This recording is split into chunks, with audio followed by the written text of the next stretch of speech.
네, 오늘도 말씀 안에서 새해 함께 예배하며 감사합니다. 오늘 주신 말씀 가지고 무견, 의연, 초연, 향연으로 살아있는 2026년이라는 말씀으로 주신 말씀 가지고 나누도록 하겠습니다. 새해를 먼저 함께 바라보면서 이 M에 대해 생각해 보면 좋겠습니다. 두 가지 M. 하나는 기적의 미라클, M의 M이고요. 또 하나는 신비의 미스터리의 M입니다. 여러분, 기적이라는 것은 하나님의 능력이 우리의 인간의 한계를 뛰어넘어서 그것을 뚫고 들어와 실제 역사 속에 드러나는 가시적인 사건을 말합니다. 홍해가 갈라져서 이스라엘이 마른 땅을 건넜던 것도 기적이고, 물고기 5병이었죠. 물고기 2마리와 떡 5개로 많은 이들을 먹였던 것도 기적이죠. 이처럼 한계를 뛰어넘어 그 한계 속에 개입하셔서 이 일을 이루시는 하나님의 일하심을 우리는 기적이라고 할 때, 이 기적을 통해 우리는 하나님이 지금도 일하고 계시는구나 라는 사실을 깨닫게 되고 우리의 믿음이 더 굳세지는 은혜를 누리게 됩니다. 격려받는 거죠. 더 나아가 내 앞에 있는 불가능한 상황에 대해서도 하나님의 개입하심으로 변화될 수 있겠다는 소망을 갖게 되는 것이죠. 이런 의미에서 2026년 우리 가운데 이 같은 기적을 하나님께서 베풀어 주시길 소원합니다.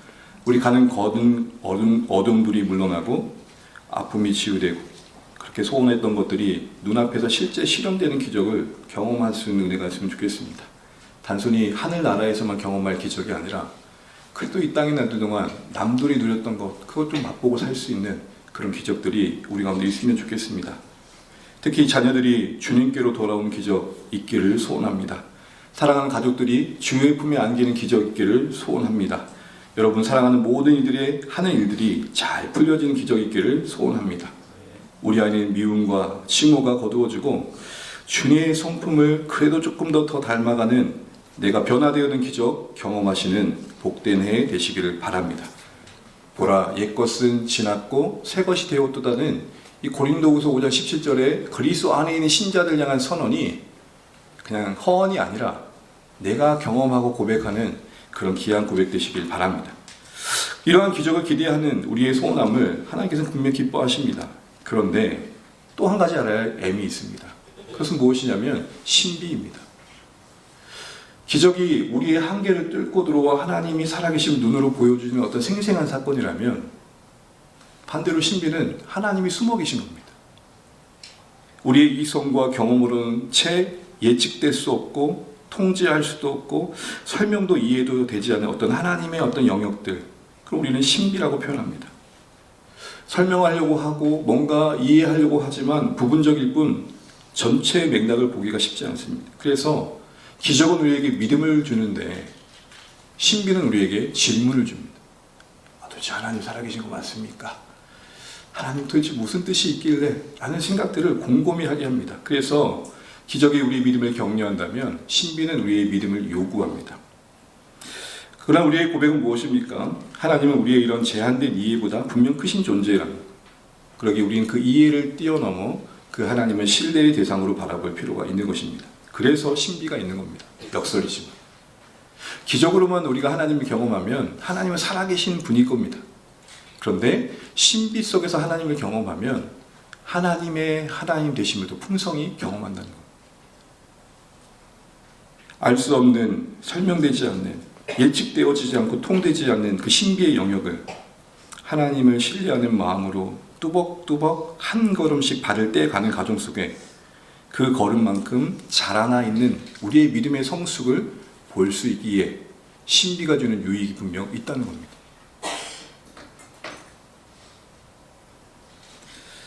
그런데 사실 이 신비가 우리 삶에 참 많은 부분을 차지하고 있기 때문에 사실은 이 신비 속에서 사는 지혜를 우리가 제대로 배우지 않으면 신학을 갖고 있어도 헤매일 수가 있는 것이죠.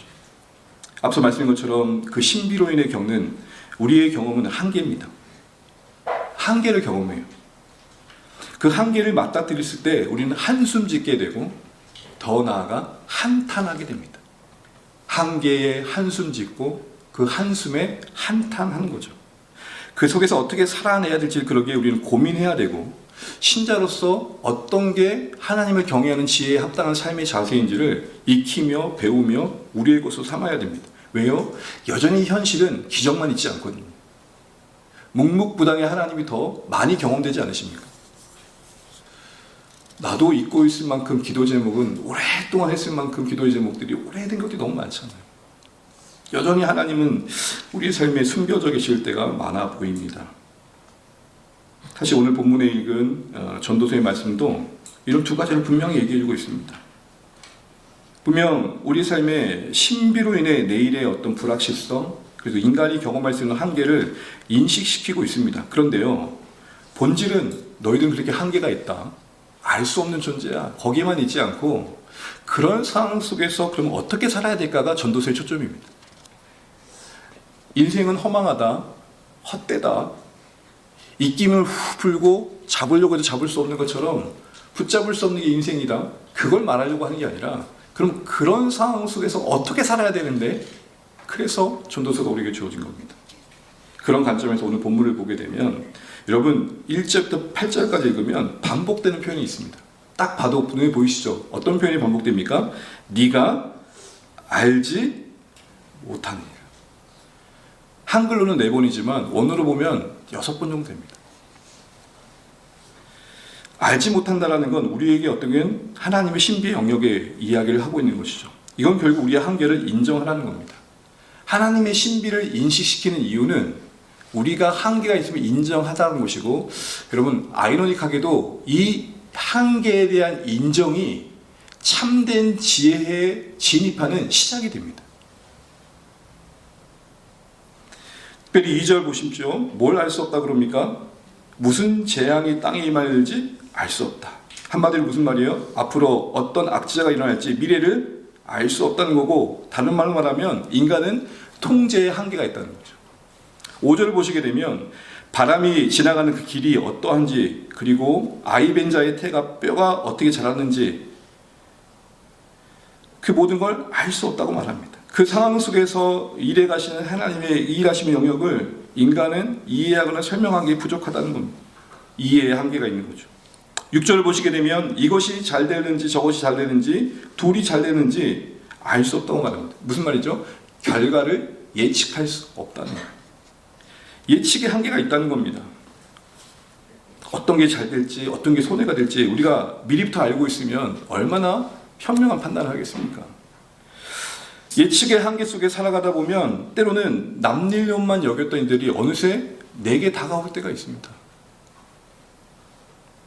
여러분 25년 한 해를 지금 지난 시점에서 한번 돌아보시죠. 25년 1월 1일 시작하실 때 예측했던 일들만 일어난 건 아니잖아요. 사실은 참 많은 일들을 우리가 당했죠. 선택했다기보단 찾아온 일들이 너무 많았습니다. 우리 학생들이 이제 고3 마치고 이제 대학을 진학하는데 열심히 했을 겁니다. 근데 아쉬움 없을까요? 그 열심히 했던 만큼 어떤 결과를 얻었을까요? 이 시대는, 이 나라는 공평하다라고 말할 만한 수험생들이 얼마나 많이 있을까요? 아마 지금 수험생들과 면담해 보면 억울하다고 말하는 애들이 엄청 많을걸요. 이런 상황 속에서 우리의 인생은 참으로 알 수 없다는 것에 우리 모두가 동의하게 될 것입니다. 분명한 가지는 그거죠. 우리는 언젠가 죽는다는 사실 외에는 아무도 그 외의 사실들을 알 수 없습니다. 근데 이런 한계들이 자꾸 더 크게 보이면 이런 마음이 듭니다. 그래서 뭐 이런 한계가 있다 보면 뭘 더 해야 될 생각도 갖지 않게 되고, 어떤 주저앉는 마음이라고 할까요? 절망과 무력감이 찾아옵니다. 그러나 이런 것들은 우리를 그렇게 주저앉게 하거나 때로는 우리가 이런 한계 속에 있는데 뭘 하겠어라는 게으름의 핑계가 되서는 안 된다고 또 성경은 이야기를 합니다. 여러분 전도서 11장 4절 한번 볼까요? 전도서 11장 4절입니다. 같이 한번 읽어보죠. 풍세를 살펴보는 자는 파종하지 못할 것이요 구름만 바라본 자는 거두지 못하리라. 풍세, 기후를 살피는 거죠. 농사하면서 풍세를 살피는 건 필요한 겁니다. 그런데 이어지는 뒤에 본문을 보게 되면 그것만 보는 거예요. 그것만. 무슨 말이죠? 최적의 때를 기다리는 거예요. 모든 상황이 확실해지고 분명할 때까지 기다리는 거예요.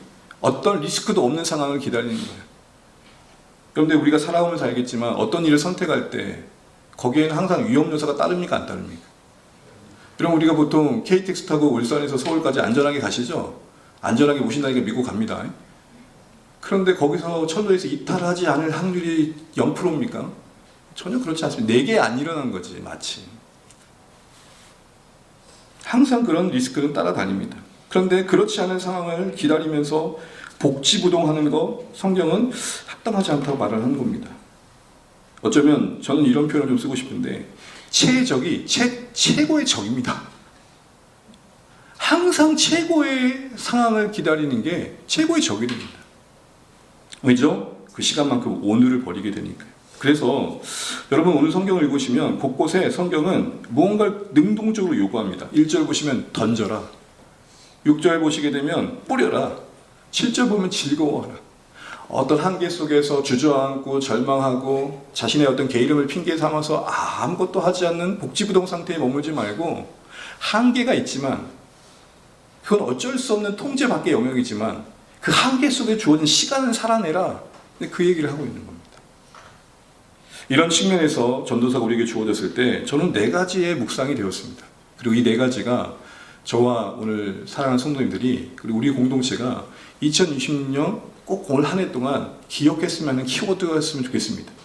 한번 따라해 볼까요? 무견, 의연, 초연, 향연. 이 4가지를 한번 묵상해 보면서 각각의 담긴 의미들을 우리 삶에 잘 적용해 가면 좋겠습니다. 먼저 무견입니다. 무견이라는 말 그 자체로 이 묵자는 감옥하다, 침묵하다는 말없이 고요히 자신의 자리를 지속해서 지켜나가는 걸 말하는 겁니다. 1절, 2절 같이 한번 읽어보겠습니다. 너는 내 떡을 물 위에 던져라.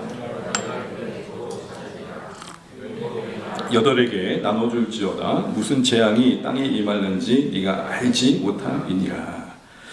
오늘 1절 보시게 되면 떡을 물에 던지래. 여러분 이 말 보고 의문이 들어야 상식적인 겁니다. 여러분 떡을 물에 던지라는 말은 어른들한테 겁나게 혼날 일이에요. 먹을 것을 저렇게 던져보라. 안 그래요 여러분? 누가 애들이 먹을 것을 막 땅에 던지고 있으면 뭐라 그래요? 아야 그러면 안 된다 그러잖아요.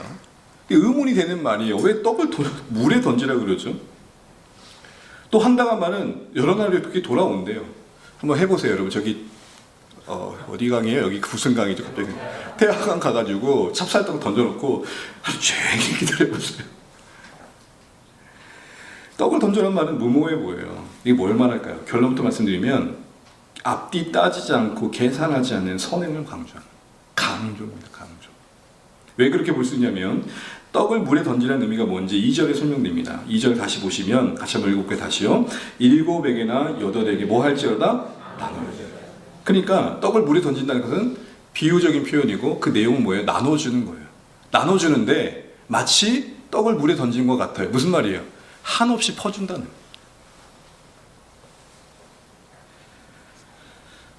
여러 날 후에 그리고 도로 찬다는 말이 뭘까요? 그런데 이 상황은 어떤 상황이냐면 그렇게 했을 때 당장 어떤 보상이 주어진 게 아니라는 거예요. 여러분 보통 우리 이 추운 겨울을 지나고 나면 그런 마음은 다 아닐 겁니다. 그러나 어떤 기관이나 이런 걸 방문해가지고 많은 후원을 하게 되었을 때 그걸 숨기는 분들도 계시지만 의도적으로 그걸 드러내려고 하는 분도 분명히 계시죠. 그걸 홍보 수단으로 삼는 분도 계시잖아요.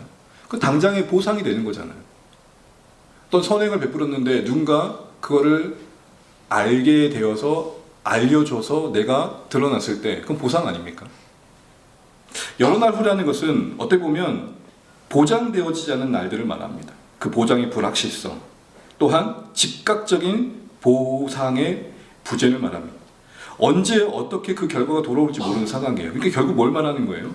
이 선행 자체만 보고 보면 이게 나에게 어떤 이익을 주는 게 아니란 말이에요. 근데 그럼에도 불구하고 하는 선행이 뭐냐? 떡을 물에 던지는 거예요. 이게 초점입니다. 보여주기 위함도 아니고 그게 어떤 이득을 확보해주고 있기 때문도 아니라 그 자체로 옳기에. 한번 따라 하시죠. 그 자체로 옳기에. 시작. 그 자체로 옳기에. 신자들에게 요구된 묵묵함이 뭐죠? 상황과 상관없이 그 결과와 상관없이 신자의 본질에 집중하는 겁니다. 존재의 목적에 집중하는 겁니다.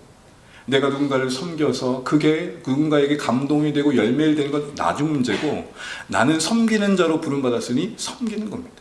교회는 영혼구원을 부름받았으니 영혼구원에 집중하는 겁니다. 그 결과를 따지면서 효율을 가지고 따질 문제가 아니라 우리는 해야 될 일에 집중하는 것. 그게 바로 무견입니다. 그런데도 주목할 것은 전도자는 왜 이렇게 보상받지 않는 계산되지 않는 선행을 강조합니까? 2절 보십시오. 다시 보시면 어떤 걸 전제하고 있죠? 무슨 재앙이 땅에 임하는지 알 수 없다. 앞으로 어떤 위험 요소가 와서 네가 지금 뭔가를 베풀 수 있는 자원마저도 상실될 때가 있을 텐데 그 전에 지금이 기회라고 생각하고 베풀어라는 거예요. 이해되시죠, 여러분? 그러니까 선행과 베품이라는, 특별히 구약의 맥락에서 이 선행은 경건한 하나님 백성들이 마땅히 해야 할 본질이었어요. 계산할 일이 아니라 해야 될 일이에요. 저는 이걸 구분하고 싶어요. 할 일, 영어로는 리스트. 해야 할 일, 버킷 리스트. 여러분, 보통 버킷 리스트 그럼 뭐라 그러죠? 우리가 꼭 죽기 전에 뭐 하고 싶은 일이 하지만 성경적으로 다시 재해석하면 꼭 죽기 전에 하나님 앞에서 해야 될 일. 그거 미루지 말라는 말입니다. 바라는 건 사랑하는 우리 성도님들의 소원함에 묵묵히 삶의 자리 지켜가는 것이 하나님 앞에서 마땅해야 될 그것이 여러분의 버킷리스트 되었으면 좋겠습니다. 근데 한 번 더 생각해 볼 것은 이런 맥락에서 보면 세상의 논리는 뭐죠? 대체적으로 앞으로 어떻게 될지 모르니까 뭐 하라 그래요? 모으라 그래요. 근데 성경은 뭐라 그래요? 앞으로 어떻게 될지 모르니까 베풀래요. 야, 여기서 여러분 우리의 삶의 가치가 갈라지는 겁니다. 어떻게 될지 모르니까 분명 준비할 부분이 있습니다. 그럼 대체적으로 성경은 뭐냐? 앞으로 어떻게 될지 모르니까 지금 베풀래요. 우리에게 준 재산뿐만 아니라 건강, 시간, 생명, 이 모든 기회의 자산들이 하나님 앞에서 드려지고 쓰여져서 그것이 잃어버리기 전에, 도로 그것을 가져가시기 전에 그걸 준 걸 기회 삼아서 하나님께 부요한 만한 것들을 쌓아가라는 겁니다. 이렇게 보니까 신약의 한 사건이 생각났습니다. 여러분, 예수님이 어리석은 부자 이야기를 하면서 하셨던 그 부자에게 직접 하신 말씀이니까 우리가 귀 기울여 들을 필요가 있죠. 누가복음 12장 20절 21절입니다.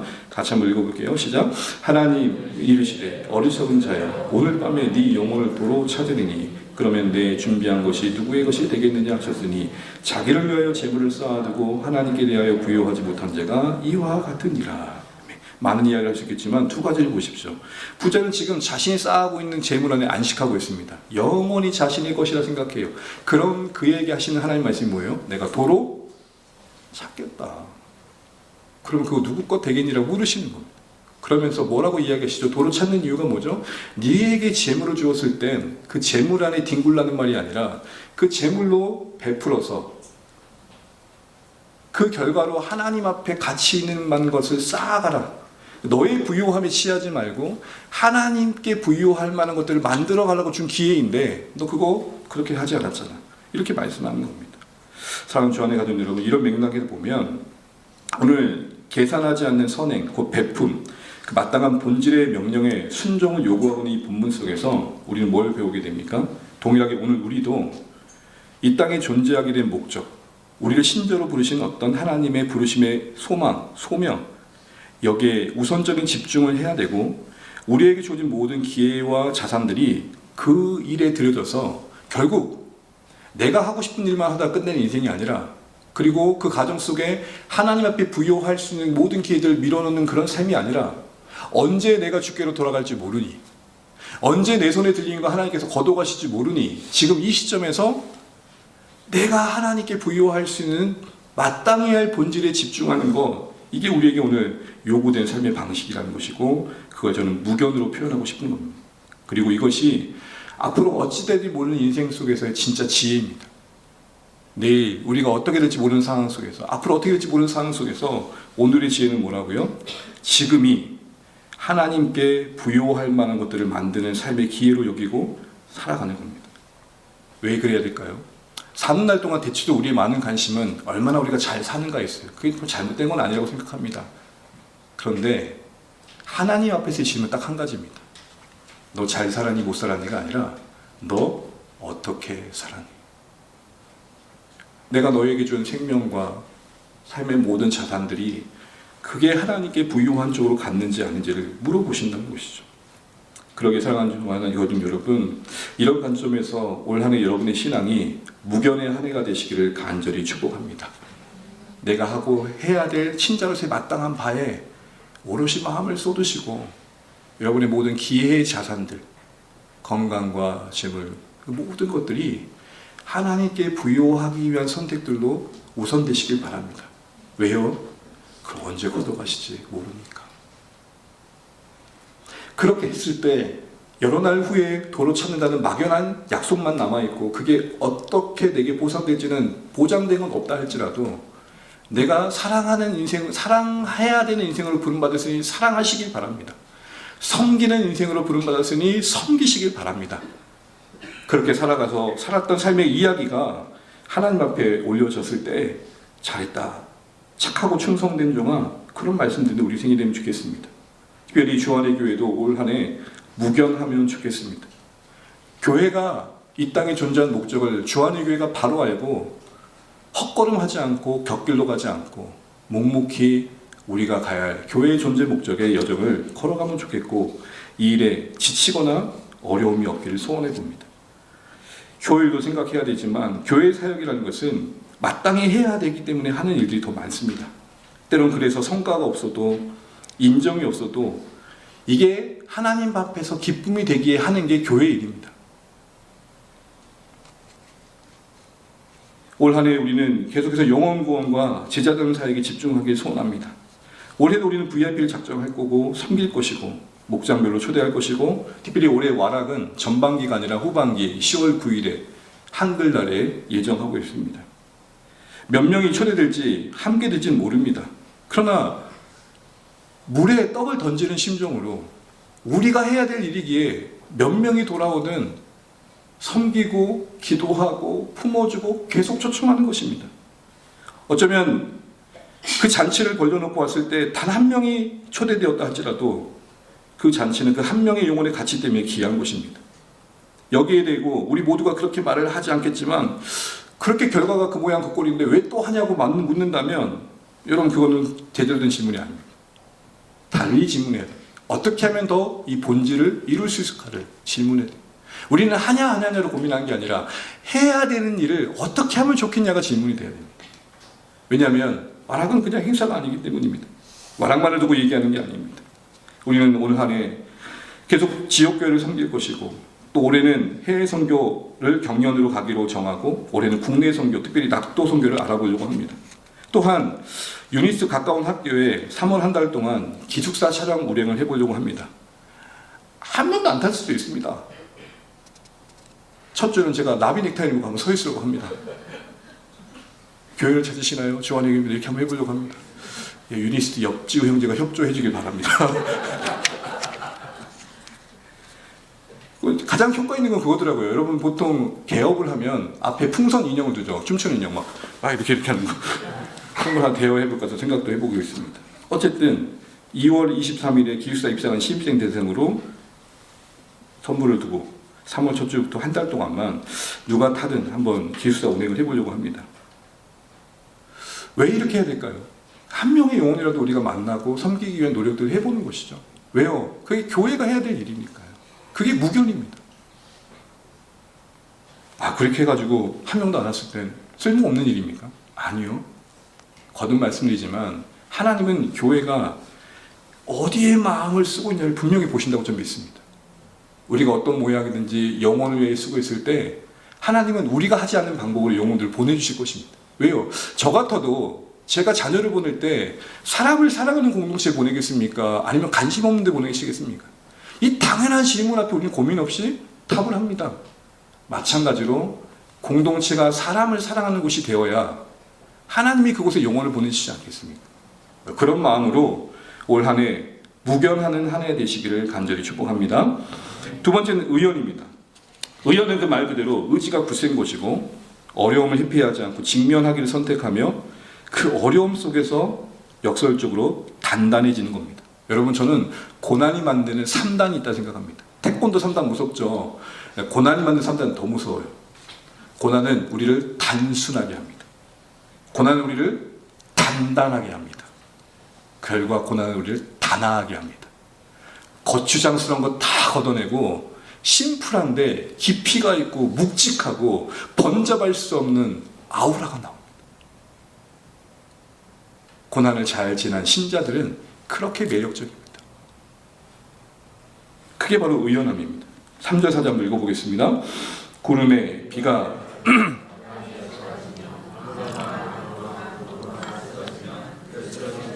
그냥 있으리라. 풍세를 살펴보는 자는 사정하지 못할 것이요 구름만 바라본 자는 거두지 못하리라.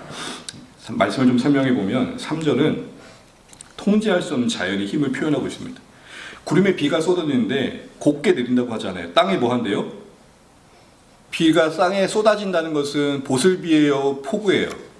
네, 엄청난 비가 내릴 때 그 어느 지역의 나무들은 쓰러질 것이고 쓰러진 것을 일으킬 수 없는 거예요. 여러분 보통 아무리 힘이 좋으시고 체중이 있으셔도요 태풍 큰 바람 앞에서는 날아가죠. 여러분 저는 날아갈까요? 구를까요? 저도 날아가요. 큰 거센 바람, 힘 앞에 그 누구도 거스를 수 없는 거예요. 뭘 강조한다고요? 자연에 통제할 수 없는 힘. 왜 이야기를 할까요? 이게 우리의 한계라는 것이죠. 그런데 그러다 보니까 자꾸 우리는 그 풍세를 살펴요. 좋은 날씨만을 찾으려고 그러고 바람 하나 불지 않는 나를 찾으려고 그래요. 필요한 일이겠죠. 그런데 문제는 뭐냐? 4절 보시면 풍세를 살피는 게 문제가 아니라 중반절 보시면 풍세만 바라보고 좋은 날이 있기만을 기대하는 거죠. 앞서 말씀드린 것처럼 그런 날이 옵니까 없습니까? 많아요. 너무 세심하게 날씨, 풍세, 환경만 따지다가 정작 씨를 뿌려야 할 때 거두지 못하고 모두 놓치게 되고 축소하지 못하게 된다는 게 3절, 4절입니다. 결국 이 말은 뭘 말할까요? 모든 조건이 좋아질 때까지만을 기다리고 그 말은 다른 말로 말하면 어려움 하나 안 겪으려고 피하려고만 하면 안 된다는 겁니다.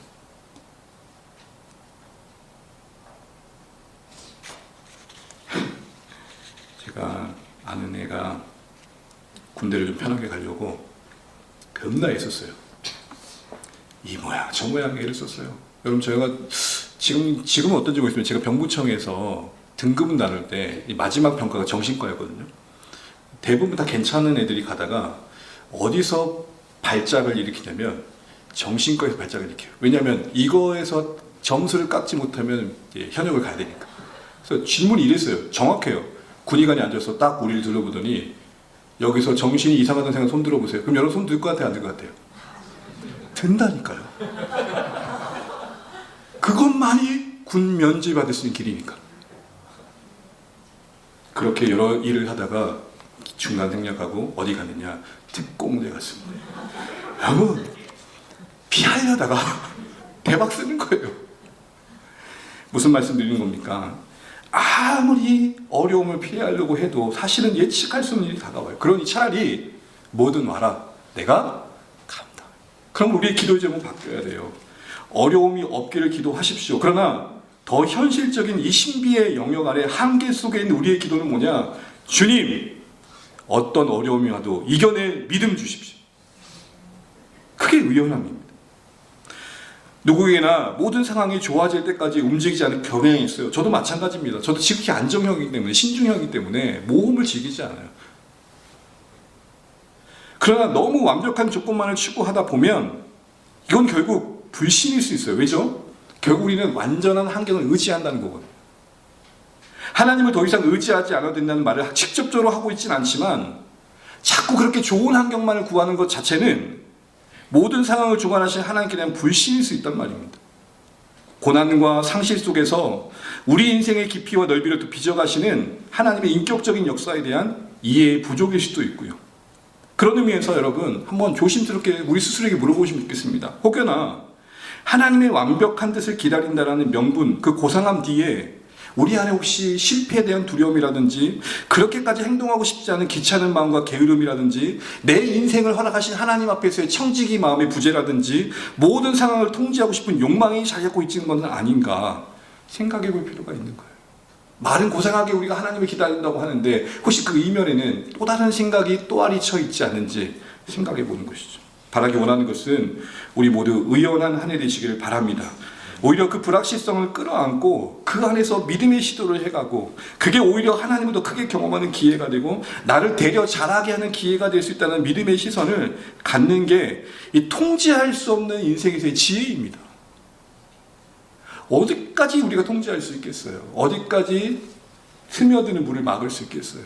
어디서 새는지 이 물은요 새면 잡기가 어려워요. 그래서 여러분 보통 아파트나 주택에 물을 잡는 분들은 다 이런 말을 붙여요. 저는 물 잡는 귀신입니다.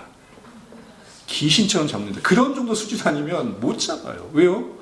어딘가 빈틈이 있는데 스며드는 물을 찾기가 쉬워요, 안 쉬워요?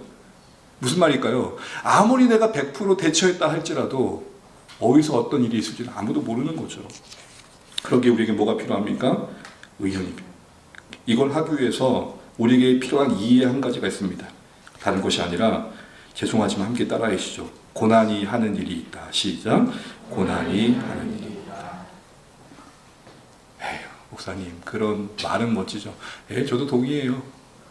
저라고 뭐 별 수 있겠습니까? 그러나 목회자로서 그래도 더 막 갖는 마음은, 이를 악물고 지나가야겠다 생각하는 이유는 분명 고난이 하는 일이 있습니다. 아까 고난의 3단이 뭐라고요? 단순. 오늘 이쪽 지역이 뭔가 좀 영감이 임하시는 것 같아요. 그리고 단아하다. 아름답게 우리 만든다. 오늘 또 이것만 기억하는가 봐요. 오늘 초점은 무견의연이에요. 그러면서 갖는 의문이 그거예요. 그러면 어떻게 우리는 고난이 일한다는 걸 믿음으로 바라볼 수 있을까? 그래서 여러분 성경을 보면 의연한 신조들의 공통점이 있어요. 그게 뭘까요? 기도예요. 디모데후서 4장 16절 하반절 17절 함연이랑 노트 한번 읽겠습니다. 시작. 다 나를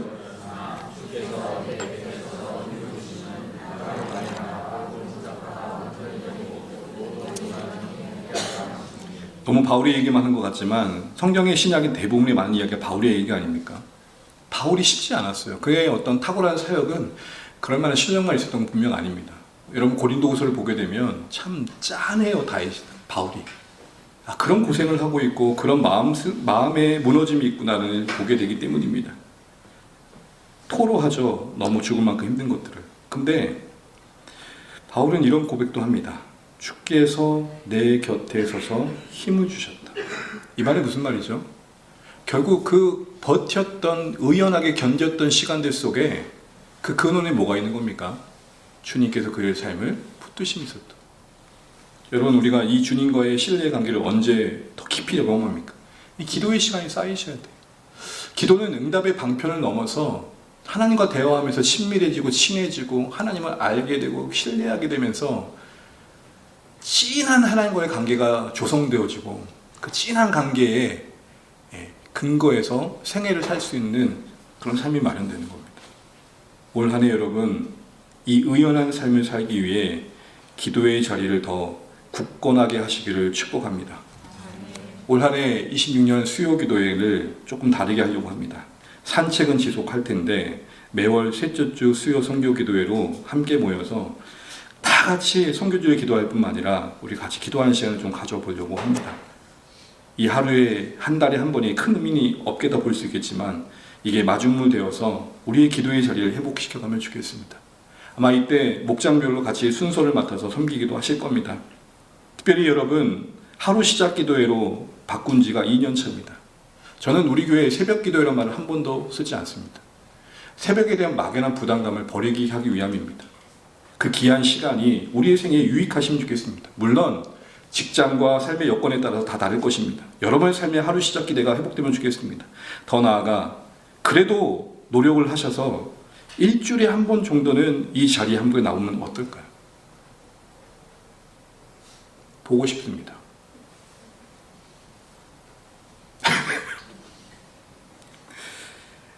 사랑하는 주안의 가족 여러분, 여러분이 기도를 안 한다는 말을 드리는 게 아닙니다. 우리 모두는 기도하고 살 겁니다. 그런데 공동체의 한 구성으로서 공동체 기도의 자리에 우리 자신을 두는 것은 하나님이 기뻐하시는 일입니다. 목장별로도 한번 시도해 보시고 다양한 기도의 관계를 만들어 보시면 좋겠습니다. 서로 이야기를 해가지고 교회 지도자에게 소통만 하시면서 우리 아침에 함께 모여서 모일 수 있는 기도도 하시고 뭐 나이대 비전 40대 기도 모임을 만드셔도 괜찮고 여러 가지의 기도의 관계들을 만드셔서 이 곳곳에 기도의 호흡이 가득하길 바랍니다. 왜 그럴까요? 이 기도가 주 안의 공동체를 의연하게 만들 것입니다. 기도 속에 쌓인 하나님과의 여러분의 신뢰가 여러분의 삶에 통제할 수 없는 삶의 마주함 앞에 조금은 더 견딜 힘을 주실 것입니다. 그러기에 기도의 자리를 회복하심으로 의연한 삶을 살아가시는 복된 한 해 되시기를 바랍니다. 세 번째는 초연입니다. 조금씩 빨라질 겁니다. 넘어서는 자유입니다. 초연은 체념과 포기라기보단 맡김입니다. 초연하다. 이 말은 결국 특정한 결과에 집착하기보다는 어떤 결과든지 수용할 수 있는 수용성이라 할 수 있습니다. 왜 그럴 수 있을까요? 왜 그래야 될까요? 5절 6절 함께 읽어보겠습니다. 바람의 길이 어떠함과 아이 벤자의 태에서 뼈가 어떻게 자라는지를 네가 알지 못한 같이 만사를 성취하시는 하나님의 일을 네가 알지 못하느니라. 너는 아침에 씨를 뿌리고 저녁에도 손을 놓지 말라. 이것이 잘 됐는지 저것이 잘 됐는지 혹 둘이 잘 됐는지 알지 못함이니라. 아멘. 6절 말씀을 보시게 되면 아침이든 저녁이든 뭘 뿌리래요? 씨를 뿌리는 손을 놓지 말래요. 왜 그럴까요? 어떤 게 결실을 맺을 줄 모른다는 거예요. 이 말은 바꿔 말하면 어떤 특정한 노력의 결과에 집착하지 않고 있는 거예요. 왜 이렇게 할 수 있습니까? 5절 보시게 되면 만사를 성취하신 주권자가 누구이심을 고백하고 있습니까? 하나님심을 알게 돼요. 그 하나님이 내 기대 밖에서 내가 생각했던 것보다 더 큰 뜻 안에서 일들을 이루어 가실 것을 알 때 우리는 뭐든지 해볼 수 있는 것이죠. 그러나 내 생각에 이렇게만 일해 주시길 바라는 하나님이라면 우리는 그것만 할 겁니다. 그렇지 않기를 전도서는 우리에게 권면하고 있습니다. 왜죠? 하나님이 우리가 허락하신 생애를 살아가다 보면 사실은 우리가 원하고 기대했던 대로 되는 일들이 그렇게 많지 않아요. 뜻밖의 선택과 뜻밖의 상황 속에서 우리는 더 우리에게 주어지는 일들, 은혜들을 경험할 때가 많습니다. 그러므로 이런 결과를 예측할 수 없는 상황, 달리 말해 내가 원하는 결과대로 무언가를 만들어낼 수 없는 상황 속에 이 한계 속에는 우리의 지혜는 뭐냐면 가장 중요한 지혜는 맡기는 겁니다. 그리고 맡길 때 그 하나님이 모든 만사를 성취하시는 하나님이심을 믿고 맡기는 것입니다. 그리고 오늘 내가 할 수 있는 최선을 다하는 것이죠. 그게 바로 초연입니다. 그래서 아침에 뿌리고 또 저녁에도 뿌리는 겁니다. 뭐죠? 하나님, 뭐가 열매가 될지 모르지만 분명 열매를 주시는 하나님이시든지 이렇게만 일해 주십시오라고 나는 구하지 않겠습니다. 이렇게도 해보고 저렇게도 해볼 테니까 하나님 마음에 드는 걸 통해 역사해 주십시오. 이런 마음이 초연한 겁니다. 우리가 삶을 살다 보면 내 스타일이 있고 내 성향이 있습니다. 그렇죠, 여러분? 근데 거기에 하나님이 거기에만 가둔 채 그렇게만 일해 주시길 바라는 것은 초연한 삶과는 거리가 있다는 생각들을 해보게 됩니다. 결과를 정확히 알 수도 없고 통제할 수도 없고 성공을 보장할 수도 없는, 학원할 수 없는 상황 속에서 우리가 할 수 있는 가장 중요한 지혜의 자세는 뭐냐? 초연한 겁니다. 초연이 뭐라고요? 맡기면서 내가 할 수 있는 이 모양 저 모양의 애씀을 해보는 것입니다. 뭐가 하나님이 일하시면 도구가 될지 모르니 노력을 해보는 것이죠. 그래서 여러분, 예측할 수 없었던 일들을 우리 인생에 끼어들 때 그 상황 속에서 우리는 뭘 봐야 되냐면 초연하다는 것은 이걸 통해 하시려나? 라고 생각해야 되는 거예요. 나는 직진을 하려고 했는데 갑자기 신호가 멈추고 좌회전 신호가 들었어요. 하나님이 뭔가 오른쪽으로 가려고 하시는 건가? 내가 직진을 하려고 했는데 직진이 안 된 게 막힌 게 아니라 다른 방향으로 우회하실 수 있다는 시선의 이해가 초연이란 말입니다. 초연. 내가 원하는 대로만 하나님 일해 주십시오라고 바라는 것은 잘못된 건 아닙니다. 그런데 그 크신 하나님을 그 안에 가둘 수 있는 그분의 자유를 제약하는 것이죠. 여러분, 만약에 쉽게 이해할게요. 애들이 자기들이 원하는 메뉴만을 매일 구한다 그러면 엄마들 짜증 날까요, 안 날까요? 주는 대로 먹어 하시지 않겠어요? 근데 여러분, 왜 하나님께 자꾸 메뉴를 강요하세요? 하나님, 난 곧 죽어도 짜장. 하나님, 저는 무조건 아이스 아메리카노입니다. 얼죽합니다. 저는 건들지 마십시오. 따뜻한 거 주지 마십시오. 왜 초연해야 될까요? 우리는 하나님이 일해 가실 것들을 다 알 수 없기 때문입니다. 사랑하는 교환자님 여러분, 그러기에 올 한 해 하나님께 맡기면서 이 모양 저 모양의 애씀을 다하시는 그런 초연한 삶을 한번 살아보시면 어떨까요? 나를 조금 더 유연하게 두고 이것도 한번 해보고 저것도 한번 해보는 노력들을 해보시면서 하나님은 내가 생각했던 것과 다른 방식으로도 일하실 수 있는 분이라는 것을 알아가셔서 여러분의 신앙의 지평이 넓어지시는 복된 한 해 되시길 바랍니다. 마지막으로 향연입니다. 다른 말로 향유이죠. 향연은 잔치와 기쁨을 말합니다. 삶 전체를 하나님이 주신 선물로 보려고 하는 즐김의 시선이고 누림의 안목입니다. 7절 8절 제 읽고 이제 말씀을 마무리해 보겠습니다. 빛은 실로 아름다운 것이라 눈으로 해를 보는 것이 즐거운 일이라 사람이 여러 해를 살면 항상 즐거워할지로다. 그러나 캄캄한 날들이 많으리니 그 날들을 생각할지로다. 요지는 그렇습니다. 캄캄한 날, 어두운 인생의 시간들이 분명 성경 인생 속에 있다는 겁니다. 그 어두운 날들은 죽음도 포함된 겁니다. 달리 말해 우리 인생의 유한함을 말하는 것이죠. 모든 날이 늘 좋은 건 아니라는 것이죠. 그런데 성경은 그렇기 때문에 지금 오늘 여기서의 아침의 해를 보며 즐거워해야 된다 이렇게 말하고 있는 겁니다. 무슨 말을 하는 걸까요? 오늘 내게 주신 것 많은 것들을 잃어버렸지만 하나님이 남겨주신 것 그런 중에도 허락하신 것 알 수 없는 상황 속에 상실을 겪고 있지만 그런 중에도 남겨주신 것 제가 어떤 분의 고백을 보고 감동을 받았어요. 다 거두절미하게 이렇게만 얘기할까요? 목사님, 그래도 몸뚱아리는 남았어요. 그게 향연입니다. 내 존재를 인식하고 살아있다는 것 자체에 감사하면서 할 수 있는 것을 해보겠다는 마음을 잃지 않는 겁니다. 왜 이게 중요할까요? 많은 성도님들 제가 만나면 저도 그렇지만 이 향연이 안 돼요. 이미 주신 걸 못 누리니까 뭐만 보여요? 없는 것만 보여요. 그러니까 더 가지면 더 좋을 거다 생각하는 속에 넘어져요. 여러분 그게 아닙니다. 성경은 일관되게 유한함을 말하면서 그렇기 때문에 허망하다고 말하는 게 아니라 유한하니까 있는 것을 즐겨라고 말하는 것입니다. 더 담을 수 없고 더 가질 수 없는 게 인생이니 지금 가지고 있는 것을 마음껏 누리고 향유하라고 말하고 있는 것입니다. 사랑하는 주안의 가족 여러분, 지금 함께하는 가족들을 향유하시길 바랍니다. 엄친아가 되지 마십시오. 옆집에 하고 비교하면서 야 진짜 너는 야 111호 알지? 너 할 거야. 뭐냐 너는? 이러지 말란 말입니다. 내 아이를 누리십시오. 내 삶을 누리십시오. 이게 안 되면 사실 무견도 안 되고 의연도 초연도 안 됩니다. 왜죠? 향연한다는 건 지극히 작은 것에서 크신 하나님을 발견할 때만 가능하기 때문입니다. 참 아름다워라 주님의 세계는 하늘을 보고 부는 바람을 보고 해를 보면서 주님을 느끼는 인생들이 내 존재의 가치를 깨닫고 버팁니다. 예상할 수 없는 상황 속에 흔들리지 않고 의연하고 초연합니다. 작은 데서 하나님을 발견한 안목이 없으면 여러분 의연할 수 없고 초연할 수 없습니다. 캄캄한 날들로 인해 상실을 겪은 뒤에도 이런 것들보다 남겨진 게 있고 허락하신 게 있다는 소망을 갖는 것, 그게 향연입니다.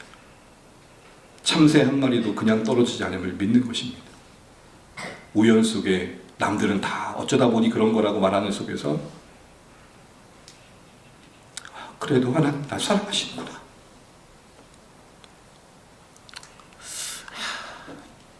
기도의 응답은 안 들어주시는데 이렇게라도 날 위로해 주시네. 거기서 다시 일어날 힘을 얻는 겁니다. 우연처럼 걸려온 전화 한 통화 속에서 하나님이 나를 붙드시는구나. 생각지 못했던 일들 속에서 하나님 나를 멈춰 세우시는구나. 여러분, 우리 얼마나 많은 상실을 겪고 삽니까? 많은 걸 잃어버립니다. 세월이 갈수록. 근데 향유는 뭡니까? 그런 치열함 속에서 그나마 우리에게 남겨주신 것 안에서 소망을 볼 줄 아는 안목입니다. 이게 왜 중요하냐? 그렇게 살 때 우리는 그 시간마저도 하나님과 동행하게 되고 그 누림 속에 기쁨이 더하며 그 기쁨이 누림을 더 크게 만드는 것입니다. 여러분, 주안의 교회 향유하실 수 있었으면 좋겠습니다. 작은 교회니까 기쁨도 작다 여기지 않으시면 좋겠습니다. 누림에 따라 기쁨은 더할 수 있고 기쁨에 따라 누림은 다른 것입니다. 아무리 초가상간도 누리면 기쁜 곳입니다.